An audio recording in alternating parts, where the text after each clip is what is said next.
untuk saksi terutama ini tidak boleh dilakukan pelindungan oleh aparat penegak hukum malah mestinya. Karena apa? Supaya tidak terjadi konflik of interest. Aparat penegak hukumnya mengarahkan kesaksiannya.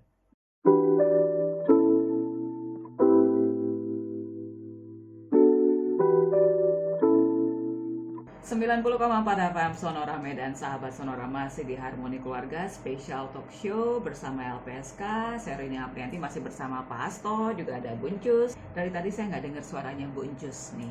Saya pengen tahu, ini kan angka kejahatan makin hari makin nambah, modusnya juga makin beragam. Nah, bagaimana LPSK melihat fenomena ini? Yang kami concern adalah bukan kejahatannya, tapi pada korban dan saksinya gitu ya.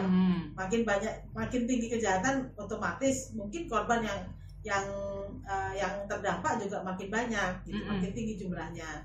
Termasuk juga mungkin ada saksi-saksi yang perlu dilindungi gitu ya. Itu yang concern kami. Tetapi concern berikutnya adalah apakah semua korban maupun saksi ini paham akan hak-haknya, satu. Yang kedua, apakah mereka ini juga cukup terlindungi atau cukup mendapat bantuan untuk pemulihan, baik secara kondisi psikologisnya maupun kondisi medisnya. Misalnya kalau memang korban mengalami penganiayaan, terus mengalami penderitaan secara fisik akibat tindak pidana atau kejahatan tersebut. Itu concern kami sih Mbak. Jadi makin banyak kejahatan ya pekerjaan LPSK juga makin banyak, harusnya seperti itu. Itu kalau semua tahu siapa LPSK dan apa kewenangan LPSK. Kalau nggak tahu kan juga kasihan mereka bisa jadi makin terintimidasi, terus bisa jadi korban akan menjadi korban lagi ketika dia juga nggak tahu hak-haknya, terus nggak bisa mendapatkan akses untuk pemulihan dirinya seperti itu. Jadi kami makin khawatir juga. Tapi kan selama ini orang tahu kalau ada apa-apa tindak kejahatan, mau jadi saksi kayak mau jadi korban kayak lapornya kantor polisi. Itu sudah betul Mbak sebenarnya. Jadi biar polisi yang akan menangani laporan pidananya. Jadi polisi akan memproses penegakan hukumnya, mencari siapa pelakunya, menangkap pelakunya, dan kemudian menyidik gitu ya, sampai disidangkan seperti itu.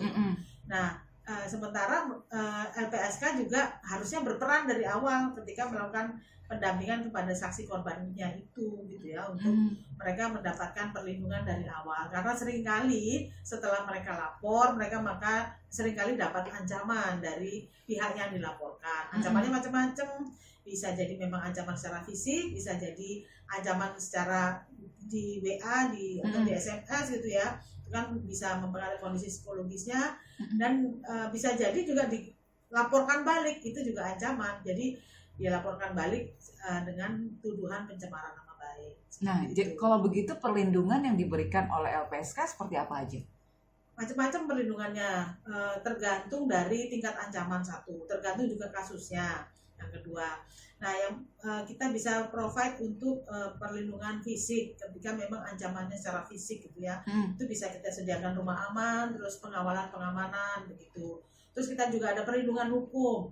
Nah, perlindungan hukum ini yang seperti yang saya sampaikan tadi, orang dilaporkan balik. Nah, atas laporannya ya, itu kita bisa bantu karena ada pasal 10 di Undang-Undang 31 2014 tentang perlindungan saksi dan korban, itu menyatakan bahwa saksi, korban, ahli, pelapor tidak dapat dipidana atas laporan dan kesaksian yang disampaikannya.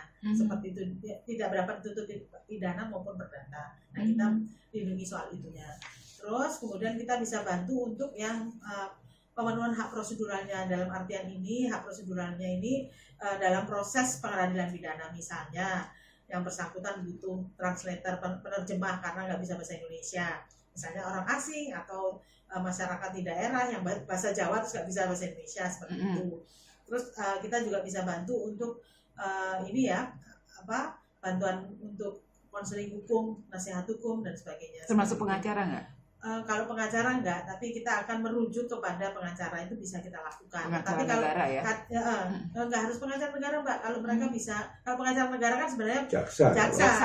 Justru dia yang mewakili LPSK ketika digugat misalnya seperti itu. Jadi ini pengacara yang ya pro bono misalnya, atau pengacara LBH. yang LBH gitu. Oh. Ya seperti itu, macam-macam, terus termasuk bantuan hak atas informasi ketika pelaku dibebaskan, terus hak atas informasi mereka ini mendapatkan informasi tentang proses peradilan pidananya gitu. Terus kemudian kita juga ini Mbak memberikan bantuan medis kalau memang korbannya ada korban terus mengalami penderitaan luka gitu ya. Nah kita bisa bantu.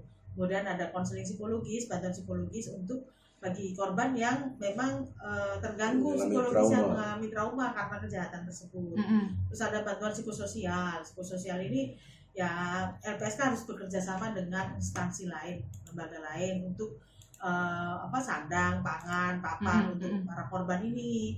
Nah, terus yang tadi disampaikan Pak Aso juga soal kompensasi dan restitusi terhadap korban. Oke, ini nggak tumpang tindih nggak sih dengan lembaga-lembaga lain? Katakan tadi sempat disebut Pak Hasto ada kekerasan seksual, kekerasan dalam ini termasuk rumah tangga nggak sih? Tapi ada seksual juga kan, termasuk juga kan Pak. Nah itu kan ada lembaga perlindungan ibu, anak gitu. Tumpang tindih sama-sama ngasih perlindungan kan ya? Tapi ini Mbak, yang secara eksplisit di dalam undang-undang yang mengaturnya tentang pendirian lembaga tersebut, mereka tidak mempunyai kewenangan untuk memberikan perlindungan secara fisik dan sebagainya ya, pendampingan dan sebagainya, karena itu hanya ada di LPSK. Yang lain LPSK itu mempunyai kewenangan untuk menyelenggarakan rumah aman misalnya. Di institusi lain tidak ada kewenangan untuk itu. Bahkan KPK yang dulu menyatakan menyelenggarakan rumah aman itu sebenarnya secara undang-undang tidak boleh, karena itu harusnya dilaksanakan oleh LPSK. Mengapa demikian? Karena orang yang ditempatkan di rumah aman itu kan biasanya korban atau saksi. Untuk saksi terutama ini tidak boleh dilakukan perlindungan oleh aparat penegak hukum malah mestinya. Karena apa? Supaya tidak terjadi konflik of interest. Aparat penegak hukumnya mengarahkan kesaksiannya. Jadi saksi dan korban itu memang seharusnya di bawah perlindungan LPSK. Perlindungan itu diberikan tergantung kepada kebutuhan saksi dan korbannya, dan juga harus ada kesukarelaan yang bersangkutan. Jadi kita tidak bisa memaksakan perlindungan. Kamu harus dilindungi, kamu harus masuk rumah aman, nggak bisa. Itu harus ada kesukarelaan dari korban atau saksi yang bersangkutan. Berapa lama sih perlindungan itu diberikan kepada saksi atau korban, Pak? Ada yang sebentar, ada yang bertahun-tahun. Khusus ini pengalaman. Gimana Bu? Berapa lama? Soalnya gini, misalnya sudah ketok palu, tapi kan ada dendam-dendam membara di belakang itu kan, yang walaupun sudah ditentukan tetap aja ada gitu kan. Jadi kalau pertama kali kami akan biasanya memutuskan per 6 bulan Mbak. Setelah per 6 bulan kita akan evaluasi. Nah bisa jadi pada masa sebelum 6 bulan sudah ada putusan pengadilan dan tidak ada ancaman lagi, maka kita putuskan perlindungannya, udah kita selesaikan. Tetapi kalau kemudian masih ada lagi kebutuhan untuk perlindungan, kita terus. Ada yang di tempat kami itu sampai 5 tahun. Kita kasih rumah aman, kasih pengamanan seperti ada itu. Ada 8 tahun. Ada yang 8 tahun. Orang Sumatera itu Utara. Kerja. Oh iya, orang Sumatera Utara lagi, Mbak. Oh iya. Iya. Orang Sumatera Utara ditangani 8 tahun ditangani oleh LPSK. Iya, betul. Kasus korupsi. Jadi beliau saksi di beberapa kasus. Jadi pertama rumah aman berapa tahun, setelah itu baru kemudian pengamanan. Jadi kita sesuaikan dinamikanya, dinamika perlindungannya gitu. Gitu. Jadi orang Sumatera Utara ya. Itu kerja gimana ya Bu? Nggak kerja lagi dong kalau gitu dia ya, terpaksa diamankan seperti itu?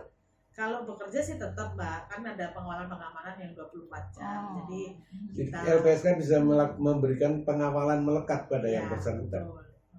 Bu, saya kalau gitu jadi pura-pura jadi saksi aja dong, biar ada pengawal di kiri kanan gitu kan enak kayaknya. Nah kalau gitu syaratnya apa Bu? Ya, syaratnya itu satu, saksi atau korban ini mempunyai informasi yang penting, ya, untuk mengungkap kasusnya. Yang kedua, kasusnya ini adalah tadi tidak pidana yang disebutkan tadi. Terus yang ketiga ada ancaman tidak. Kalau tidak ada ancaman, maka kita tidak akan bisa memberikan perlindungan secara fisik gitu ya. Nah, terus kemudian ada catatan medis, kemudian ada hasil asesmen psikologis seperti itu. Nah, kalau ada ini juga nih Mbak, kalau dia sebagai saksi pelaku tapi mau bekerja sama untuk mengungkap kejahatan, namanya justice collaborator, maka harus ada pernyataan dari dia untuk bersedia mengungkap kejahatan. Yang kedua juga bersedia mengembalikan harta kekayaan yang dihasilkan dari tindak pidana yang dilakukan seperti itu. Oke. Termasuk dia juga bukan pelaku utama dalam kejahatan tersebut. Berarti nggak ujuk-ujuk minta perlindungan nggak bisa juga kali ya? Iya, betul. Saya merasa seperti nggak enak badan atau panas terus, kayaknya saya disantet, saya perlu perlindungan, nggak bisa juga kali ya? Sampai belum ada. Ada juga yang mengajukan permohonan seperti itu, ada juga. Ada Pak? Ada. Ya, tapi bagaimana membuktikan ancaman atau tindak pidana yang metafisik begitu kan, kita nggak bisa. Dia bilang terbang, pelakunya terbang rumah saya itu ada Pak. Saya ngeliat hitam-hitam di dalam kamar, aduh. Oke, nanti kita bahas lagi ya Bu ya Pak ya. Dan kita akan kembali sesaat lagi.